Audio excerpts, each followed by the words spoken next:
दोस्तों, वैदिक पंचांग के अनुसार गुरुवार 24 जुलाई को सावन अमावस्या है। सावन अमावस्या को हरियाली अमावस्या भी कहा जाता है। इस शुभ अवसर पर साधक गंगा समेत पवित्र नदियों में आस्था की डुबकी लगाते हैं।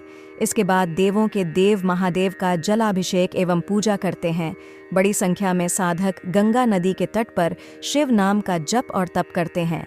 वहीं अमावस्या तिथि पर पितरों का तर्पण और पिंडदान भी किया जाता है। वहीं पूजा के बाद साधक अपनी आर्थिक स्थिति के अनुसार दान करते हैं। धार्मिक मत है कि अमावस्या तिथि पर दान करने से साधक पर महादेव की कृपा बरसती है। साथ ही कुंडली में व्याप्त अशुभ ग्रहों का प्रभाव समाप्त हो जाता है। साथ ही पितृदोष से भी मुक्ति मिलती है। अगर आप भी पितरों को प्रसन्न करना चाहते हैं तो हरियाली अमावस्या के दिन पूजा और तर्पण के बाद इन चीज़ों का दान करें। अगर आप पितृदोष से निजात पाना चाहते हैं तो हरियाली अमावस्या के दिन शिवजी की पूजा करें, साथ ही पितरों का तर्पण करें। वहीं पूजा के बाद काले तिल, जौ, कच्चा चावल, चूधा, पोहा, दही, चीनी, नमक आदि चीज़ों का दान करें। पितरों को प्रसन्न करने के लिए हरियाली अमावस्या के दिन आप छतरी, चमद्धे के जूते और चप्पल आदि चीज़ों का भी दान कर सकते हैं। आप ये चीज़ें योग्य ब्राह्मण या ज़रूरतमंदों को पितरों के नाम पर दे सकते हैं। अगर आप पितरों का आशीर्वाद पाना चाहते हैं तो सावन अमावस्या के दिन शिव मंदिर में काले तिल या तिल के तेल का दान करें। इसके अलावा आप सफ़ेद वस्त्र और प्रसाद हेतु अन्न का भी दान कर सकते हैं।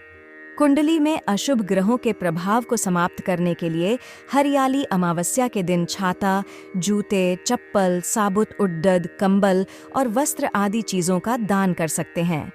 कुंडली में अशुभ ग्रहों के प्रभाव को समाप्त करने के लिए हरियाली अमावस्या के दिन छाता, जूते, चप्पल, साबुत उड़द, कंबल और वस्त्र आदि चीज़ों का दान कर सकते हैं। अगर आप देवों के देव महादेव की कृपा पाना चाहते हैं तो सावन अमावस्या के दिन स्नान ध्यान के बाद दूध या गंगाजल से भगवान शिव का अभिषेक करें। इसके बाद सफ़ेद चीज़ों का दान करें। आप चावल, आटा, चीनी, नमक, दूध, दही आदि चीज़ों का दान करें। सावन माह की अमावस्या तिथि 24 जुलाई को देर रात 2:28 पर शुरू हो रही है। वहीं इस तिथि का समापन 25 जुलाई को रात 12:40 पर होगा। ऐसे में उदया तिथि को देखते हुए सावन की हरियाली अमावस्या गुरुवार 24 जुलाई को मनाई जाएगी। अमावस्या के दिन खानपान के संबंधित नियमों का पालन जरूर करना चाहिए। इस दिन मांस, मदिरा आदि का सेवन नहीं करना चाहिए। साथ ही इस दिन लहसुन प्याज के सेवन से भी परहेज करें और सात्विक भोजन करें। इस बातों का ध्यान रखने से आपको शुभ परिणाम मिल सकते हैं। हिंदू धर्म की मान्यताओं के अनुसार अमावस्या के दिन बाल, नाखून आदि काटने या फिर बाल धोने आदि से भी बचना चाहिए। ऐसा करने से आपके कई तरह की समस्याओं का सामना करना पड़ सकता है। साथ ही इस तिथि पर मुंडन और गृह प्रवेश आदि जैसे शुभ कार्य भी नहीं करने चाहिए, वरना आपको इसके शुभ परिणाम नहीं मिलते। अमावस्या या किसी और दिन भी लड़ाई झगड़ा आदि से दूर रहना चाहिए। बड़े बुजुर्गों व घर की महिलाओं का अपमान न करें और गुस्से व हिंसा से दूरी बनाए रखें, वरना आपको नकारात्मक परिणामों का सामना करना पड़ सकता है। इसके साथ ही मान्यताओं के अनुसार अमावस्या के दिन झाड़ू खरीदना भी शुभ नहीं होता। इससे मां लक्ष्मी रुष्ट हो सकती है और व्यक्ति को धन संबंधी समस्याएं झेलनी पड़ती है। एक समय की बात है, राजा महल में अपने परिवार के साथ सुखपूर्वक निवास किया करता था। उसका एक पुत्र था जिसकी शादी हो चुकी थी। राजा की पुत्र वधू ने एक दिन रसोई में मिठाई रखी हुई देखी तो वह सारी मिठाई खा गई। जब उससे पूछा गया कि सारी मिठाई कहाँ गई तो उसने कहा, सारी मिठाई तो चूहे खा गए। पुत्रवधू की यह बात चूहों ने सुन ली और वे इस गलत आरोप को सुनकर अत्यंत क्रोधित हुए। इसके बाद उन्होंने राजा की बहू को सबक सिखाने का निश्चय कर लिया। कुछ दिनों के बाद महल में कुछ मेहमान आए। चूहों ने सोचा कि यह अच्छा मौका है राजा की पुत्रवधू को सबक सिखाने का। बदला लेने के लिए चूहों ने बहू की साड़ी चुराई और उसे जाकर अतिथि के कमरे में रख दी। जब सुबह सेवकों और अन्य लोगों ने उस साड़ी को वहां पर देखा तो लोग राजा की बहू के चरित्र के बारे में बात करने लगे। यह बात जंगल में आग की तरह पूरे गांव में फैल गई। जब यह बात राजा के कानों तक पहुंची तो उसने अपनी पुत्रवधू के चरित्र पर शक करते हुए उसे महल से निकाल दिया। राजा की बहू महल से निकलकर एक झोपड़ी में रहने लगी और नियमित रूप से पीपल के एक वृक्ष के नीचे दीपक जलाने लगी। इसके साथ ही वह पूजा करके गुड़धानी का भोग लगाकर लोगों में प्रसाद वितरित करने लगी। इस प्रकार कुछ दिन बीत जाने के बाद एक दिन राजा उस पीपल के पेड़ के पास से गुजरे जहां उनकी बहू हमेशा दीपक जलाया करती थी। इस दौरान उनका ध्यान उस पेड़ के आसपास जगमगाती रोशनी पर गया। राजा इसे देखकर चकित रह गए। महल में वापस आने के बाद उन्होंने अपने सैनिकों से उस रोशनी के रहस्य का पता लगाने के लिए कहा। सैनिक राजा की बात मानकर उस पेड़ के पास चले गए। वहां पर उन्होंने देखा कि दीपक आपस में बात कर रहे थे। सभी दीपक अपनी अपनी कहानी बता रहे थे। तभी एक दीपक बोला, मैं राजा के महल से हूँ। महल से निकाले जाने के बाद राजा की पुत्रवधू रोज मेरी पूजा करती है और मुझे प्रज्वलित करती है। सभी अन्य दीपकों ने उससे पूछा कि राजा की बहू को महल से क्यों निकाला गया, तो उसने बताया कि एक दिन उसने मिठाई खाकर चूहों का झूठा नाम लगा दिया। इस पर चूहे नाराज हो गए और राजा की बहू से बदला लेने के लिए उसकी साड़ी अतिथि के कमरे में रख आए। यह सब देखकर राजा ने उन्हें महल से निकाल दिया। यह सब सुनकर सैनिक भी हैरान रह गए और महल वापस आकर उन्होंने राजा को पूरी कहानी सुनाई। यह सुनकर राजा को अपनी गलती का एहसास हुआ और उसने अपनी पुत्रवधू को महल में वापस बुला लिया। इस प्रकार पीपल के पेड़ की नियमित पूजा करने का फल राजा की बहू को मिला और वह अपना जीवन आराम से व्यतीत करने लगी। इसलिए इस व्रत का फल दोगुना हो गया है। इस दिन वृद्धि योग शाम को 6:29 तक रहेगा। वहीं सिद्धि योग पूरे दिन बना रहेगा। रात के 9 बजे अमृत सिद्धि योग का भी निर्माण होगा। ऐसे में आप भगवान शिव और विष्णु का पूजन इन योग में से कभी भी कर सकते हैं। इस दिन महादेव के साथ साथ श्री हरि का भी जलाभिषेक करना भक्तों के लिए अत्यंत शुभ और लाभकारी होगा। आप किसी भी शुभ मुहूर्त में दोनों का जलाभिषेक कर सकते हैं।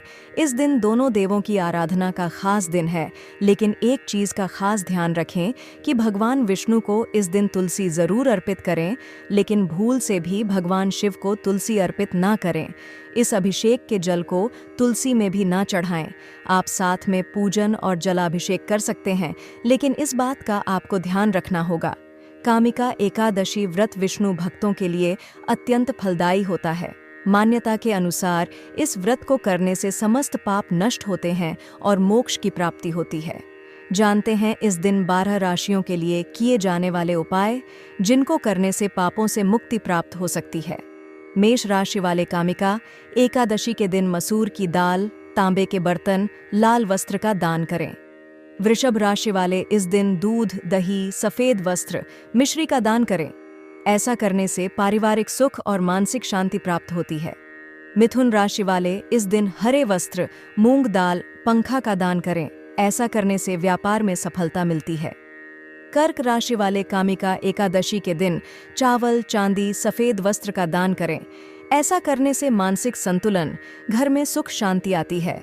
सिंह राशि वाले कामिका एकादशी के दिन गुड़, गेहूं, तांबे की वस्तुएं का दान करें। कन्या राशि वाले मूंग दाल, हरे फल, कलम दवात का दान करें। ऐसे करने से बुद्धि, करियर और परीक्षा में सफलता मिलती है। तुला राशि वाले सुगंधित इत्र, सफेद चंदन, दूध का दान करें। ऐसा करने से वैवाहिक जीवन में सामंजस्य बना रहता है। वृश्चिक राशि वाले काले तिल, लोहा, लाल वस्त्र का दान करें। इन चीजों के दान से क्रोध नियंत्रण में रहता है। धनु राशि वालों के लिए यह दिन खास है। इस दिन पीली वस्तुओं का दिन करें, जैसे हल्दी, चने की दाल। मकर राशि वाले इस दिन कंबल, तिल, घी का दान करें। इन चीजों के दान से आर्थिक लाभ प्राप्त होता है। कुंभ राशि वाले इस दिन नीले वस्त्र, तेल, लोहे के पात्र का दान करें। मीन राशि वाले कामिका एकादशी के दिन चावल, मिश्री, पीले फूल का दान करें। कुंती पुत्र धर्मराज युधिष्ठिर कहने लगे कि हे भगवान, आषाढ़ शुक्ल देव शयनी एकादशी तथा चातुर्मास्य महात्म्य मैंने भली प्रकार से सुना। अब कृपा करके श्रावण कृष्ण एकादशी का क्या नाम है, सो बताइए। श्री कृष्ण भगवान कहने लगे कि हे युधिष्ठिर, इस एकादशी की कथा एक समय स्वयं ब्रह्मा जी ने देवर्षि नारद से कही थी, वही मैं तुमसे कहता हूँ।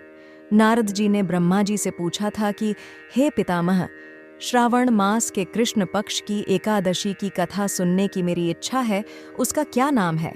क्या विधि है और उसका माहात्म्य क्या है, सो कृपा करके कहिए। नारद जी के ये वचन सुनकर ब्रह्मा जी ने कहा, हे नारद, लोकों के हित के लिए तुमने बहुत सुंदर प्रश्न किया है। श्रावण मास की कृष्ण एकादशी का नाम कामिका है। उसके सुनने मात्र से वाजपेय यज्ञ का फल मिलता है। इस दिन शंख चक्र गदाधारी विष्णु भगवान का पूजन होता है, जिनके नाम श्रीधर, हरि, विष्णु, माधव, मधुसूदन हैं। उनकी पूजा करने से जो फल मिलता है सो सुनो। जो फल गंगा, काशी, नैमिषारण्य और पुष्कर स्नान से मिलता है, वह विष्णु भगवान के पूजन से मिलता है। जो फल सूर्य व चंद्र ग्रहण पर कुरुक्षेत्र और काशी में स्नान करने से, समुद्र, वन सहित पृथ्वी दान करने से, सिंह राशि के बृहस्पति में गोदावरी और गंडकी नदी में स्नान से भी प्राप्त नहीं होता, वह भगवान विष्णु के पूजन से मिलता है। जो मनुष्य श्रावण में भगवान का पूजन करते हैं, उनसे देवता, गंधर्व और सूर्य आदि सब पूजित हो जाते हैं। अतः पापों से डरने वाले मनुष्यों को कामिका एकादशी का व्रत और विष्णु भगवान का पूजन अवश्यमेव करना चाहिए।